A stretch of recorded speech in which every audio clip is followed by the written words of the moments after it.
Okay, YouTubers, been a little while. Been kind of busy. First of the year. A lot of new business came in, so I've kind of had to put the videos on the back burner for a few. But I did manage to get some new toys in. As you saw in my last video, I got the regulator. She's still pumping away. And over here we have the ball counter, which you also saw in the last video. But what's missing from this picture? No more CO2 ladder. That is because this hose coming out of the drop checker goes down behind the stand and goes into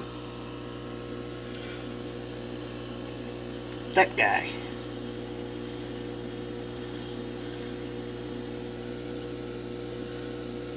Which is an inline atomic diffuser. So, got my filter down here, and that's the output from it. My quick disconnect, and goes up to the atomic diffuser.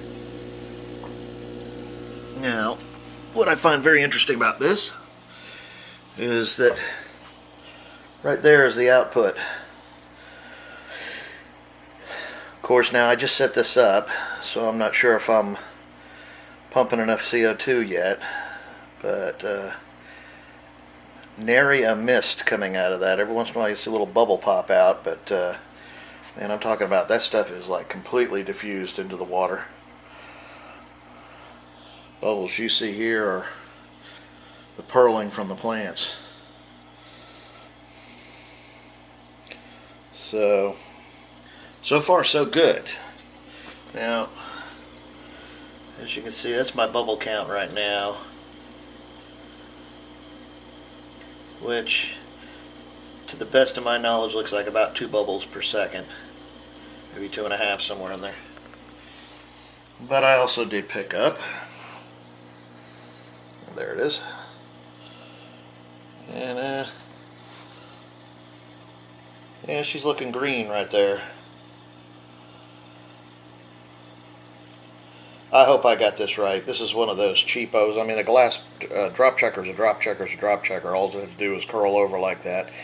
There was no instructions with it, so I watched some videos on YouTube, and to my knowledge, I filled it up about halfway with a 4-DKH solution and put a couple of drops of the blue bromide in there until it was a good color blue, which was actually only about 2 drops of it, because that's a little teeny bulb there.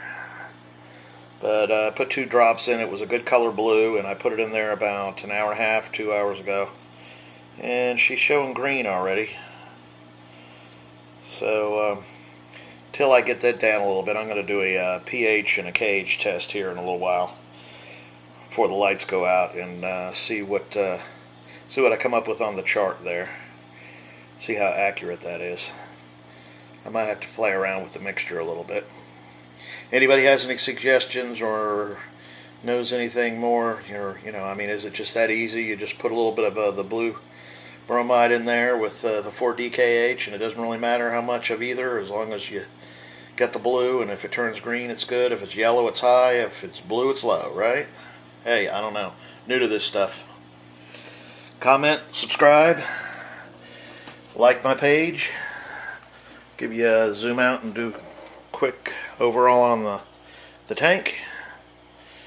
Everything's doing real well.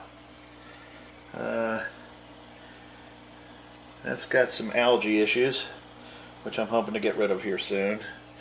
I do still have a little bit of BBA going on in there, but it was kind of nasty down in here. Not sure exactly. I could probably have to take that piece of wood out and dip it again in some peroxide, get rid of that. Everything else is looking good though.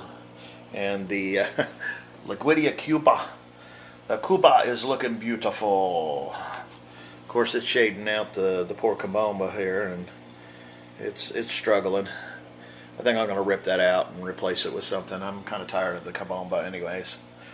I've had that since I first set the tank up, and it's about time for something new in that corner. So hopefully I got everything where I want it now. Both lights are fired up. I'm still trying to figure out exactly the right lighting cycle on that, though. If I leave all 4 bulbs on, well, you see what happened. I got the algae and the blackbeard algae. So I'm trying to find the right combination of lights on, lights off, and amount of CO2 and ferts. But I'm getting closer. So that's about it. See you soon.